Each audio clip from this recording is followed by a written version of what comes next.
Bismillahirrahmanirrahim. Assalamualaikum warahmatullahi wabarakatuh.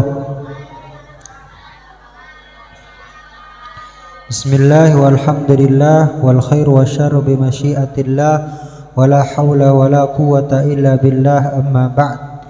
Alhamdulillah, segala puji dan syukur kehadirat Allah Subhanahu wa taala yang mana masih memberikan kepada kita rahmat dan karunia-Nya, memberikan kepada kita nikmat-nikmat yang tak terhingga. Di antaranya nikmat iman, nikmat Islam, nikmat kesehatan dan kesempatan, sehingga kita dapat berkumpul di tempat yang mulia ini. Mudah-mudahan semua dari kita dimuliakan oleh Allah Subhanahu wa taala di dunia, terlebih lagi di akhirat. Amin ya rabbal alamin. Salawat teriring salam semoga tercurah limpahkan kepada baginda alam Nabi besar Muhammad sallallahu alaihi wasallam, kepada para sahabatnya, keluarganya, para pengikutnya, dan mudah-mudahan termasuk kita yang hadir di tempat ini.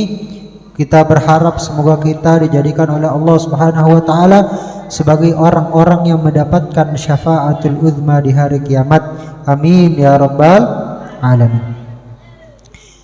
Kita akan lanjutkan tentang manaqib daripada Sayyidatuna Aisyah radhiyallahu taala anha. Kemarin kita bercerita bahwasanya beliau dinikahi oleh ayahnya kepada Rasulullah sallallahu alaihi wasallam ketika beliau berusia 6 tahun. Ketika beliau berusia 6 tahun.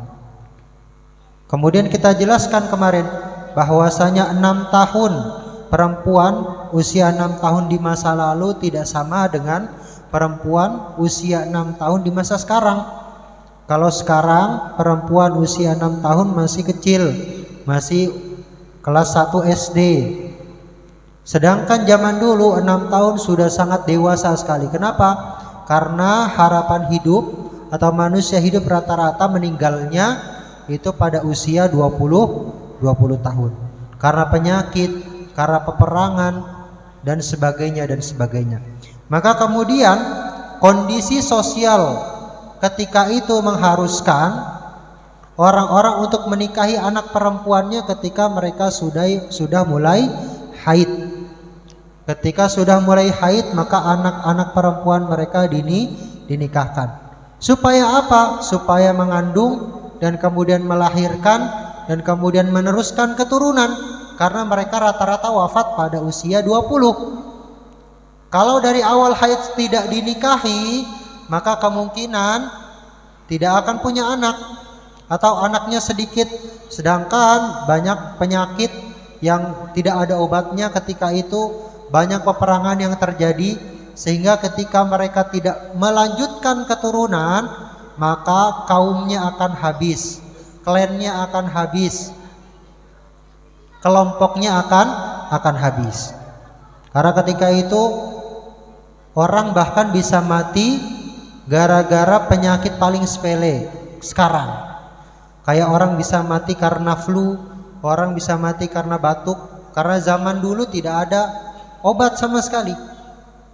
Apalagi kemudian nggak ada sabun, kemudian makanannya sangat terbatas, nggak ada filter air, jadi mereka mengkonsumsi air yang keruh dan sebagainya yang menyebabkan penyakit dan nggak ada obatnya. Maka kemudian banyak mereka yang wafat pada usia sangat belia, usia 20 tahun. Maka cara agar kaumnya, cara agar kelompoknya, cara agar baninya itu tetap lestari, tetap eksis, tetap ada, adalah dengan cara menikahi putrinya ketika mereka mulai baligh, mulai haid. Begitupun juga dengan yang laki-laki. Yang laki-laki pun ketika mereka sudah baligh, mereka langsung dinikahi, karena supaya melanjutkan keturunan. Begitupun dengan Sayyidah Aisyah, dinikahkan oleh ayahnya, sahabat yang mulia Abu Bakar As-Siddiq, kepada Rasulullah ketika usianya saat itu berumur 6 tahun. Dan praktek ini sangat umum dilakukan oleh orang-orang di masa itu, bukan hanya orang-orang Arab saja. Akan tetapi orang-orang Eropa pun melakukan praktek yang demikian karena keadaan sosialnya mengharuskan seperti itu. Maka raja-raja Eropa ketika itu pun nikahnya pada usia 6 tahun, 7 tahun, 9 tahun dan sebagainya. Banyak sekali kisah-kisah raja, bahkan nabi-nabi, orang-orang soleh yang ada di kitab suci Taurat, Injil, banyak mereka yang dikisahkan menikah pada masa belia. Kenapa? Karena kondisi sosial masyarakat ketika itu. Maka kemudian ini bukan merupakan suatu aib. Bukan merupakan suatu aib. Buktinya apa?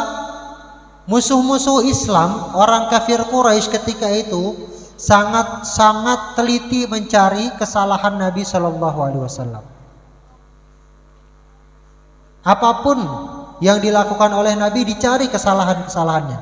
Tapi tidak ada dari mereka yang kemudian membahas tentang pernikahan Nabi dengan Sayyidatuna Aisyah. Tidak ada dari mereka yang mencela pernikahan Nabi Shallallahu Alaihi Wasallam dengan Sayyidatuna Aisyah. Kenapa? Karena hal tersebut lumrah terjadi dan bukan aib pada masa itu. Nah, dinikahilah oleh Nabi Shallallahu Alaihi Wasallam pada usia 6 tahun. Setelah Nabi Shallallahu Alaihi Wasallam menikahi Saudah, setelah Nabi Shallallahu Alaihi Wasallam menikahi Saudah selang 1 bulan. Jadi Saudah itu adalah seorang janda yang ditinggal oleh suaminya, ditinggal mati oleh suaminya. Kemudian tidak ada satupun dari keluarganya yang bisa menanggung hidupnya dan hidup anak-anaknya. Kalaupun ada yang menanggung, mereka mau menanggung dengan syarat. Dengan syarat apa? Dia keluar dari agama Islam. Jadi zaman dulu perempuan gak bisa kerja, dan untuk menanggung keluarganya dia harus ditanggung oleh saudara-saudaranya. Sedangkan saudaranya gak mau menanggung kecuali Saudah keluar dari agama Islam. Maka kemudian turunlah perintah dari Allah agar Rasulullah SAW menikahi Sayyidatuna Saudah. Ini yang kemudian menjadi dalil, menjadi bukti bahwasanya Rasulullah menikahi bukan karena hawa nafsu. Bukan karena hawa nafsu. Karena banyak dari riwayat-riwayat mengatakan ciri fisik daripada Sayyidatuna Saudah itu bukan perempuan yang cantik secara fisik. Diceritakan bahwasanya kulitnya gelap, badannya agak gemuk. Jadi perempuan yang pertama kali dinikahi Rasulullah setelah wafatnya Sayyidatuna Khadijah adalah Sayyidatuna Saudah yang secara fisik kurang menarik. Nah, inilah kemudian yang membuktikan bahwasanya pernikahan Nabi Shallallahu Alaihi Wasallam tidak didasari oleh hawa nafsu, akan tetapi karena perintah dari Allah Subhanahu wa Ta'ala. Dan pernikahan tersebut berlangsung 3 tahun sebelum hijrah. 3 tahun sebelum hijrah.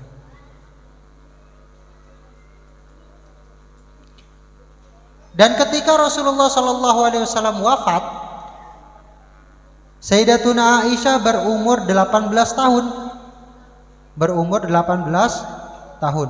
Kemudian hidup setelah meninggalnya Rasulullah Shallallahu Alaihi Wasallam itu 40 tahun. Jadi umur ketika beliau wafat adalah 58 tahun. 58 tahun. Dan diimami ketika itu oleh gubernur Madinah yang bernama Abu Hurairah. Nah, kita kemarin sudah ceritakan bahwasanya Ummahatul Mukminin, istri-istri Nabi Shallallahu Alaihi Wasallam itu tidak boleh dinikahi setelah Rasulullah Shallallahu Alaihi Wasallam wafat. Berapa istri Nabi Shallallahu Alaihi Wasallam? Ada 9. Ada 9. Siapa aja? Antis ini suatin wafatul Mustafa, khayyirna faktarna nabiyal muktafa. Aisyah, Hafsah, Ramlah, Sofiyah, Maimunah, Hafsah, Hindun, Zainab, Juwairiyah. Itu ada 9. Pertama Aisyatun wa Hafsatun wa Saudah, Sofiyatun, Maimunatun wa Ramlah, Hindun wa Zainabun, kada Juwairiyah, lil mu'minina ummahatun mardiyah. Aisyah, Maimunah, Sofiyah, Hafsah, Hindun, Zainab, Juwairiyah, Ramlah, Saudah. Itu ada jumlahnya 9 orang. Dan semua dinikahi Nabi SAW dalam keadaan janda, dalam keadaan sudah pernah menikah, kecuali satu orang, yaitu Sayyidatuna Aisyah radhiyallahu taala anha.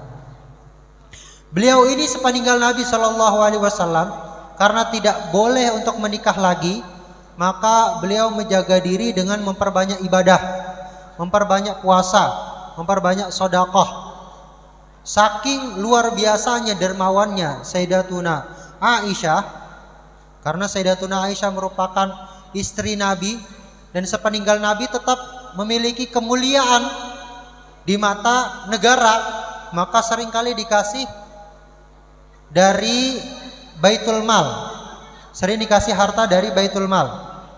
Dan itu beliau tidak nikmati sendiri, tapi dibagi-bagikan. Suatu ketika Muawiyah, khalifah ketika itu, mengirim kepada Sayyidatuna Aisyah emas yang sangat banyak. Emas yang sangat banyak. Diceritakan bahwasanya banyaknya itu ada 100.000 dirham. 100.000 dinar, maaf. 100.000 dinar. Satu dinarnya itu kalau sekarang sekitar 6 jutaan. Berarti 6 juta kali 100.000 berapa itu? Dan kemudian sama beliau tidak beliau nikmati sendiri, dibagi-bagikan kepada istri-istri Nabi SAW. Pernah juga sahabat Abdullah bin Zubair mengirim kepada Sayyidatuna Aisyah harta sebanyak 180.000 dinar. 180.000 dinar. Paginya dikasih 180.000 dinar, sorenya dibagi-bagikan tidak tersisa kecuali 1 dinar. Yang 1 dinar itu diperuntukkan untuk dirinya sendiri. Jadi dari 180.000 dinar yang diberikan oleh Sayyiduna Abdullah bin Zubair, semuanya dibagi-bagikan kepada fakir miskin, kepada para du'afa, hanya tersisa 1 dinar. Dan ketika itu beliau sedang berpuasa, mendapatkan duit banyak, dibagi-bagiin semua, tersisa 1 dinar. Makanya kemudian ketika beliau berbuka puasa dengan sesuatu yang sangat sederhana.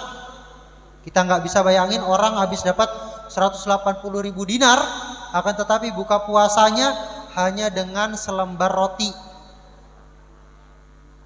dan beberapa tetes minyak zaitun. Padahal dengan uang seperti itu beliau bisa membeli daging, bisa membeli makanan-makanan enak. Tapi enggak, semuanya beliau kasih. Beliau sisain 1 dinar untuk membeli apa? Untuk membeli selembar roti dan beberapa tetes minyak zaitun.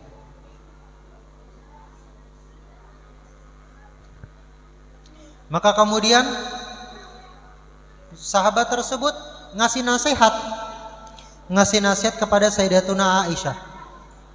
Irhami ala nafsik. Tolonglah kamu sayang sama diri kamu sendiri. Tolong sisain berapa dirham aja untuk kamu beli makanan enak, untuk kamu bisa buka puasa dengan daging. Maka kata beliau, iya nanti saya akan lakukan ketika saya ingat. Tapi ketika beliau dikasih uang lagi, semuanya dibagiin dan tidak beliau sisain kecuali 1 dirham untuk beli roti saja. Dan beliau adalah orang yang alim luar biasa, orang yang fasih luar biasa. Banyak sekali sahabat-sahabat Nabi SAW yang berguru kepada Sayyidatuna Aisyah sepeninggal Nabi SAW untuk belajar, cari tahu tentang hukum-hukum keluarga, Karena rata-rata hukum-hukum keluarga itu diriwayatkan oleh Sayyidatuna Aisyah radhiyallahu taala anha, karena beliau menjadi saksi hidup yang melihat, mengamati bagaimana keputusan yang diambil oleh Rasulullah sallallahu alaihi wasallam terkait permasalahan rumah tangga, bagaimana gerak-gerik beliau ketika beliau sallallahu alaihi wasallam di rumah. Nah, suatu ketika Muawiyah itu khalifah ketika itu meminta nasihat kepada Sayyidatuna Aisyah untuk ditulis di atas kertas dan kemudian dijadikan sebagai nasihat kenegaraan. Maka Sayyidatuna Aisyah memberikan pesan kepada Muawiyah, manil tamasa ridwan nasi bisukhtillah wakalahu Allahu ilan nas. Barang siapa yang mencari ridho manusia dengan mengorbankan ridho Allah, barang siapa yang mencari ridho manusia dengan mengorbankan ridho Allah, maka Allah akan persulit dia, Allah akan bebani dia dengan manusia. Jadi orang kalau mencari ridhonya manusia, mencari biar manusia senang sama dia, tapi mengorbankan ridhonya Allah, maka dia akan selama hidupnya dipersulit oleh manusia. Akan tetapi manil tamasa ridallah bisukhtihim wa kafahu Allahu ma'unatan nas. Barang siapa yang mencari ridhonya Allah dengan menggadaikan ridhonya manusia, gak apa-apa manusia benci sama saya, gak suka sama saya, asalkan Allah ridho, itu cukup buat saya. Barang siapa yang melakukan itu, kafahullahu ma'unatan nas, maka Allah akan menghindarkan dia daripada permasalahan-permasalahan manusia.